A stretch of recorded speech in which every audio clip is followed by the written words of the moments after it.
a global movement and the leader in visibility conferences for women founders through stages and community. Who's up next in the golden chair? Join us. I'm your host, Christina Vidovich of Women Getting Visible.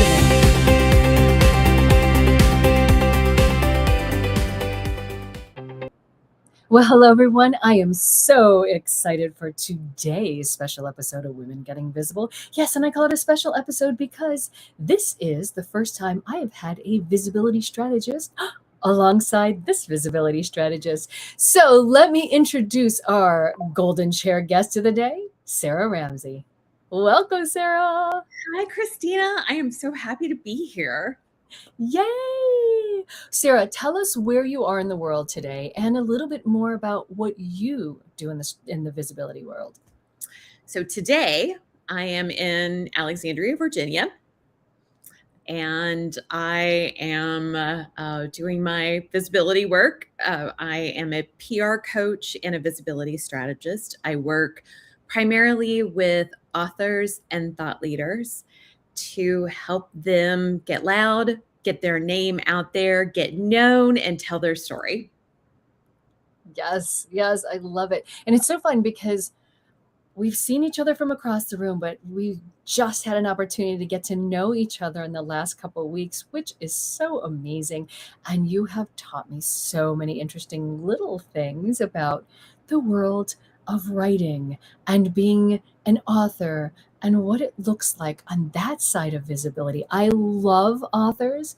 I love sharing voices, and particularly women's voices. I've got a special place in my heart for that. So what was your inspiration? How did you get to this place before? Where were you?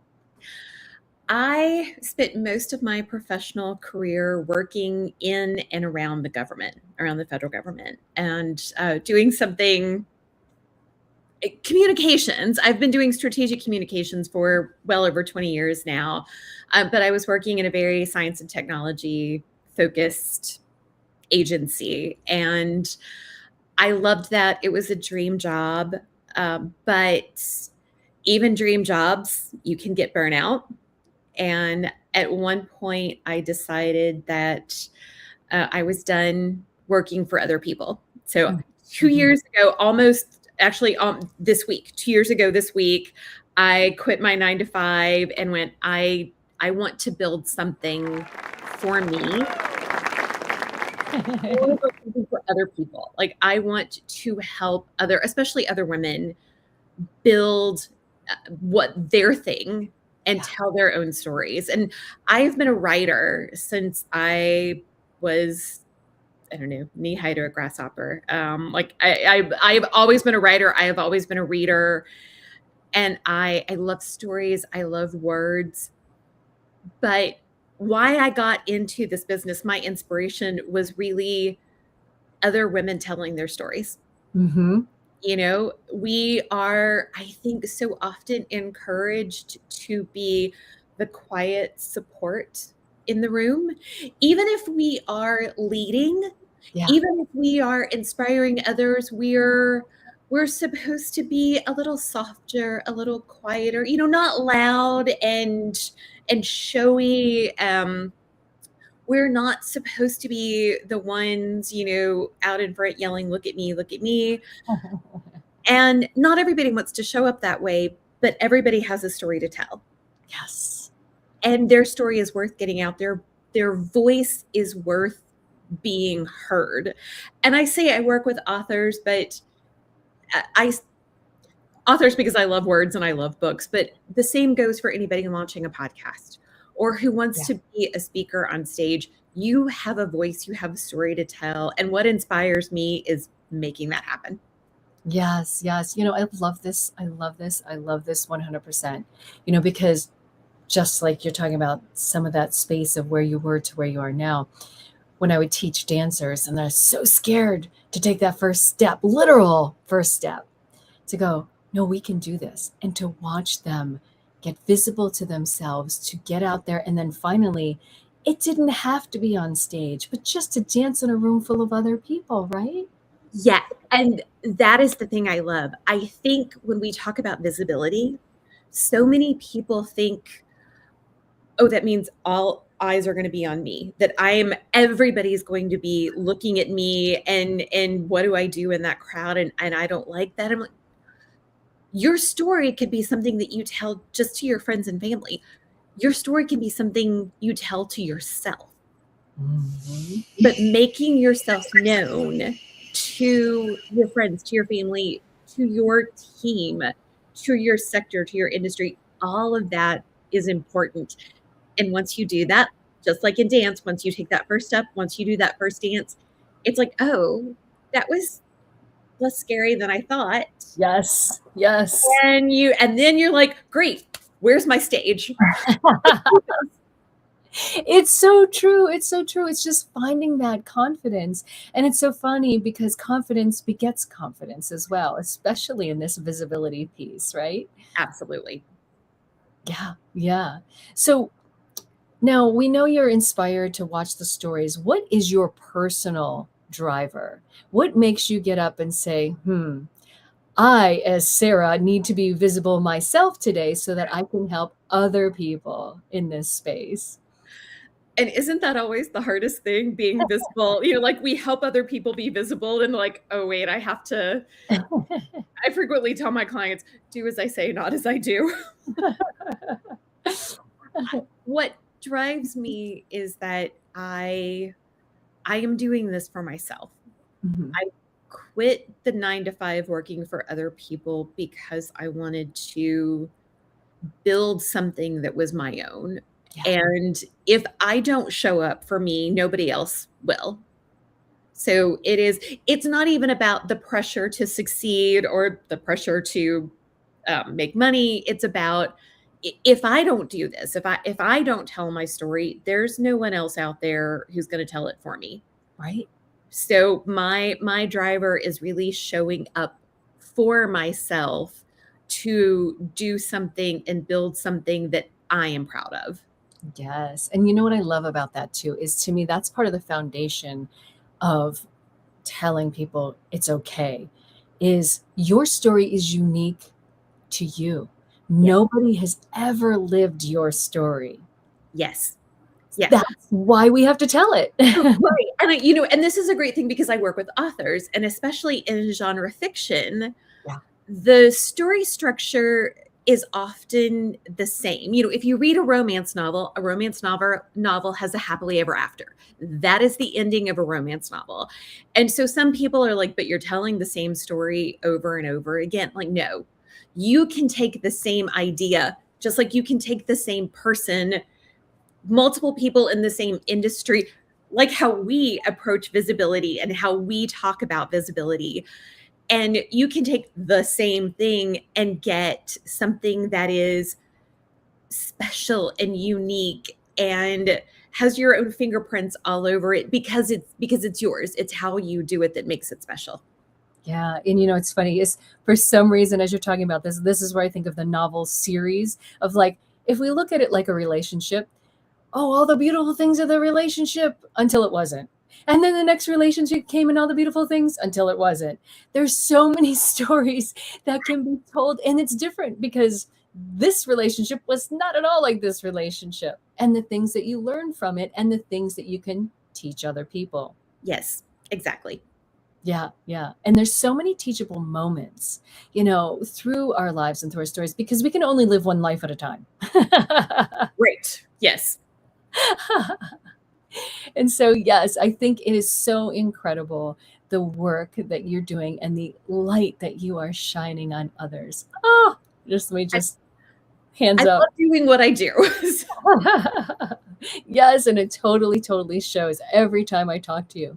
Well, guess what, Sarah? It's time for our mid-roll dance break and our invitation to everyone who wants to get visible and work on their visibility journey from the inside out to join us Wednesdays at 7 p.m. Eastern for Visibility.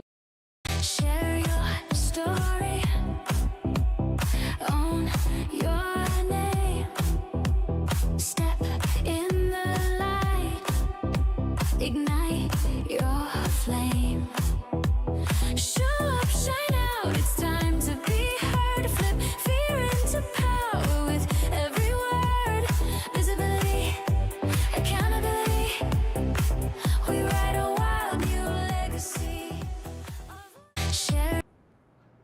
And there we are. Isn't that a fun dance break? I'm sitting here grooving just a little bit.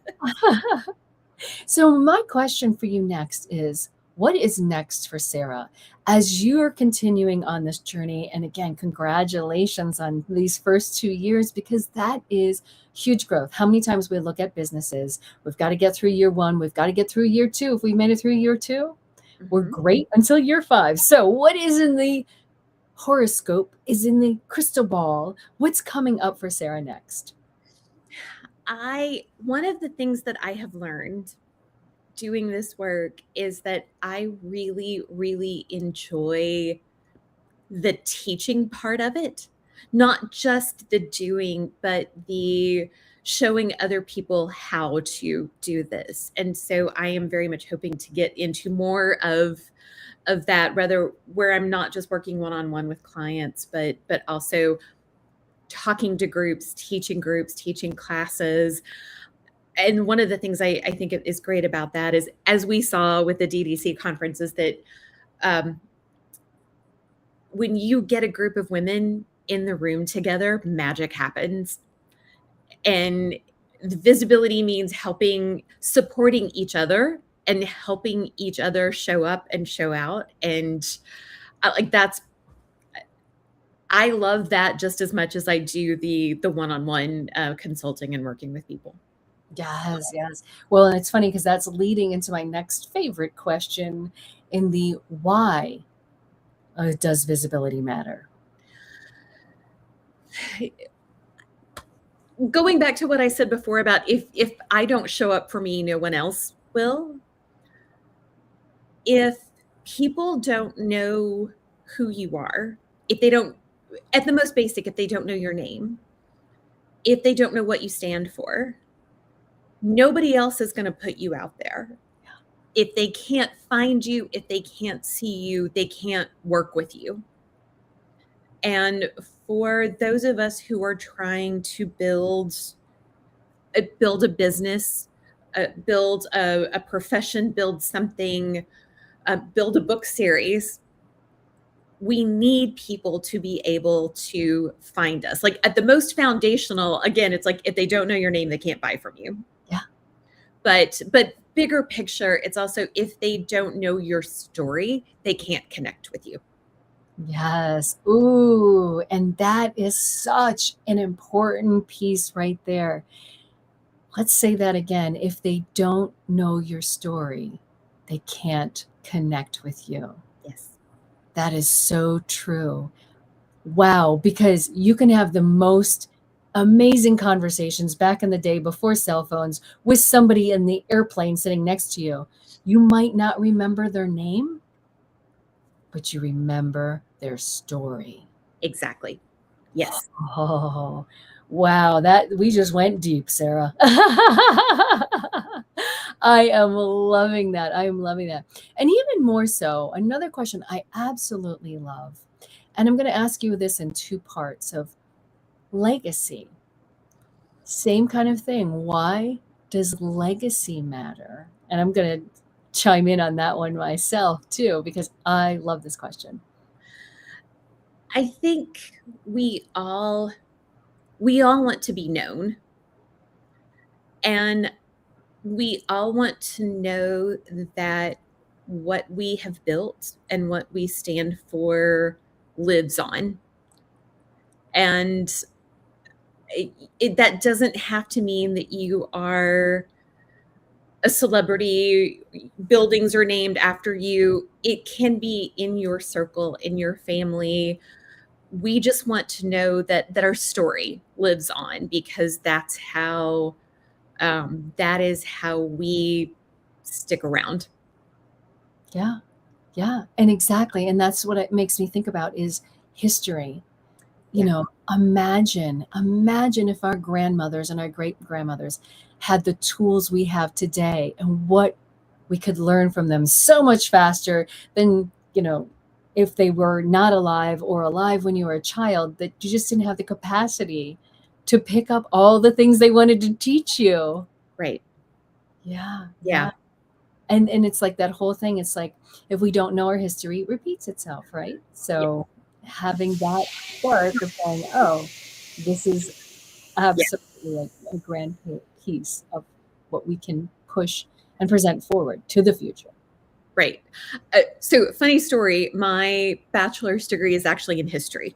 So I have actually studied that, and my mother's a history professor, so like I'm steeped in history. This idea of listening to the past, listening to the stories of the past to learn from that today, I think is so important. And so I do think, again, it doesn't have to be world changing to be important. Mhm. Putting your story down for the future matters to the future. Yes. Woo! We got it again. I love this, Sarah. I love this conversation.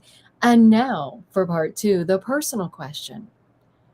What is the legacy you would like to leave behind? I've actually been thinking a lot about that lately, partly because my past career, some of the things that are happening in that today, but I also think what I really want. So, as a writer, I want to write books that are around for decades, for Mhm. centuries. I want to write things that somebody picks up 50 years from now and says, "Oh my God, this was such a good story. This is my comfort read. I want to read this over and over and over." And I want to help other authors do that too. Like Mhm. I know how important books are for me, and I know how important they are even when they're fiction. I still think they're a snapshot Yeah. of a time. And so I want to do that for myself. I want my stories to last, but I also want other authors to find that. And again, it doesn't have to be big. It's if it changes one person, you've changed the world. So, I want to know that I have helped other authors find their path and find their readers, and that their books are loved for decades to come. That is so gorgeous. That is so gorgeous. And yes, I totally understand and agree with the fiction because it's often said we have the imagination, but we still come from what we know. Yeah, yeah. So, if you're somebody who's listening today and your offerings, how can they get in touch with you? And what are some of the things that you can offer someone? So I work with authors on a range of things. I specialize in working with new authors or emerging authors, people who have not yet published their first book, but are working on it and they're going to do it. And I help them with everything from accountability. So I will send you text messages and saying, "Have you written your newsletter this week?" But I also, especially for authors getting ready to launch their first or second book, you need a PR strategy because PR is different than marketing. That visibility shows up in a very different way. So I focus on building your long-term PR strategy.